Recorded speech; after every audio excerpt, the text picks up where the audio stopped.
preview of what we're going to do tomorrow. Now, the theme tomorrow is coyote power. In 1917, the government passed a law saying that farmers and ranchers could kill coyotes, that a good coyote was a dead coyote. And a war started 86 years ago to eliminate the coyote. Would you like to know the results of this war?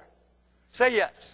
Yes. The coyotes have thrived. There are now more coyotes in the United States than there ever have been. They said you can kill them by gassing them, clubbing them, electrocute, fire, dynamite, get rid of them any way you want. And when you stop and think there's 496 endangered species in the United States, 1,056 around the world, we're spending hundreds of millions to save animals that are disappearing.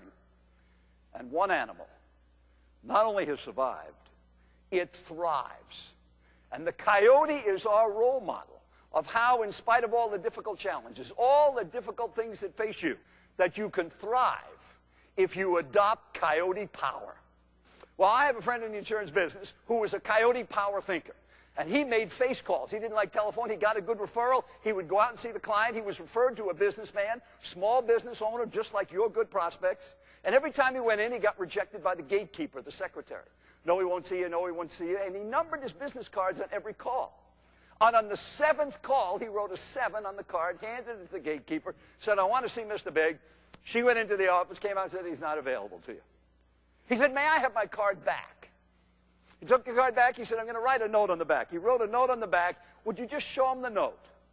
And he stood there. A moment later, the door opened. The executive came out with a big smile on his face. He said, come on in. I'll give you 10 minutes. Would you like to know what he wrote on the card? Say yes. Yeah. On the back of the card, it said, I can talk to God every morning. How come I can't talk to you for 10 minutes? Now, that is a creative coyote power idea. So the idea of coyote power is how you can thrive, not just survive, by being more adaptable to change and thinking creatively and innovatively, to work better as a team, and then to have awesome courage by focusing on your goals and objectives and having fun in the process. Where do you want to go? What do you want to make happen? Well, I hope you come back to this room tomorrow for part 2. I'll see you tomorrow with Coyote Power. Help me welcome a model speaker, Mr. Joel Weldon.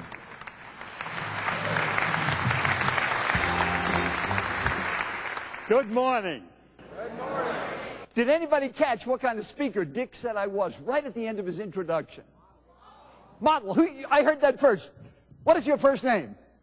When you get back home, look up the word model in the dictionary, and it tells you it's a small imitation of the real thing. I don't know if you heard what happened after the dinner, because Rick decided to go for a walk with Linda along the beach. And he picks up a jar, an ancient jar. And he opened it, and a genie appeared. And the genie says, have no fear. I'm the most powerful genie that's ever lived. And I've been watching what you've been doing as president and CEO. He says, I'm going to grant you one wish, and one wish only. With that, Rick reaches in his back pocket, pulls out a map of the world, shows it to the genie, and he says, I want world peace.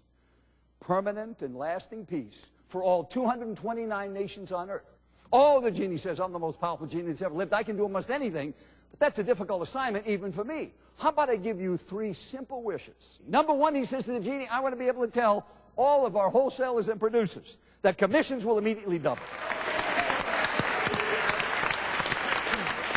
Number 2, we're going to have instant policies, no medical requirements. And the only client objection you will ever hear is that all the premium is. To which the genie says, let me see that map of the world again, Rick. Now, you've got so many other things to laugh at with your regional vice president, starting in alphabetical. Bob Bacek. He's known as financially conservative. See, you can tell by the giggles. Those who know him well know he's tight with a buck. Those who know him really well, he is cheap. How cheap is he? He goes to the airport with his dentist to get his teeth x-rayed going through the luggage machine. I mean, this is cheap. What would happen if your name was up on the screen? Would you have laughed? That's how you know you've got a sense of humor. Can you laugh at yourself and not take yourself too seriously? Look at the next statement in big print. Remember to laugh at yourself. Everybody else is You might as well join them. Have you ever been with a client? You make a presentation. You close. You answer the objections. You close again, and no sale. You get out into your car, or they leave your office, and suddenly, oh, you think of what you could have said, should have said, but didn't say. How many in the honor system have ever had that experience? Improvement is a decision. When you decide to improve your physical condition, you improve. When you decide to stop smoking, you stop smoking. When you decide to, not want to, not try to, but decide to. Now, where does a prairie dog go when it's about to be attacked? Down the hole. Well, a coyote rounds up a badger and says, listen, partner, there's a prairie dog down there, go get him. Badger says, okay, boss, I'm under it. And down he goes. And as the prairie dog sees the badger coming after him, where does the prairie dog go? Out the escape hole. Who's waiting? The coyote kills him, waits for the badger to come up, and splits the take. Why doesn't the coyote run away with the dead prairie dog? Because he knows if he doesn't reinforce his partner, he's not going to get any more prairie dogs. Let's look at this next statement. When all things are equal, people do business with people they like. Is that true? Look at the next statement. When all things aren't equal, people will still figure out a way to do business with people they like. And that's your key. It's not the premium. It's the relationship that you have with your clients that puts you here.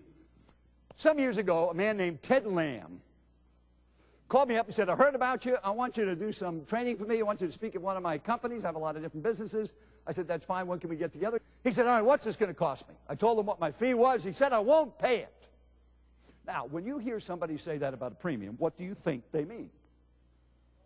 You never assume what anybody means. You always ask another question.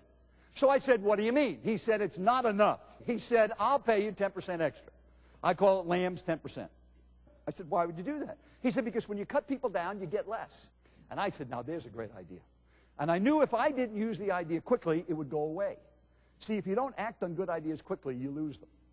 Well, it turned out that an exterminator for weeds was coming to my property in Scottsdale, looks around, knocks on my door. He said, Mr. Weldon, I've looked at your property. I can be finished by noon, be $275 guaranteed for a year. I said, what? I won't pay it. He said, okay, I can do it for $250. I said, no, you're going the wrong way. He said, well, the wrong way. I said, I'll pay you $305 or nothing. After I picked the guy up off the floor. He said, what do you mean? I said, I want to pay you 10% extra. I want you to spray my property like it was your property. Whatever you do for your home, you do for my home. 3 o'clock, he's still out there spraying weeds.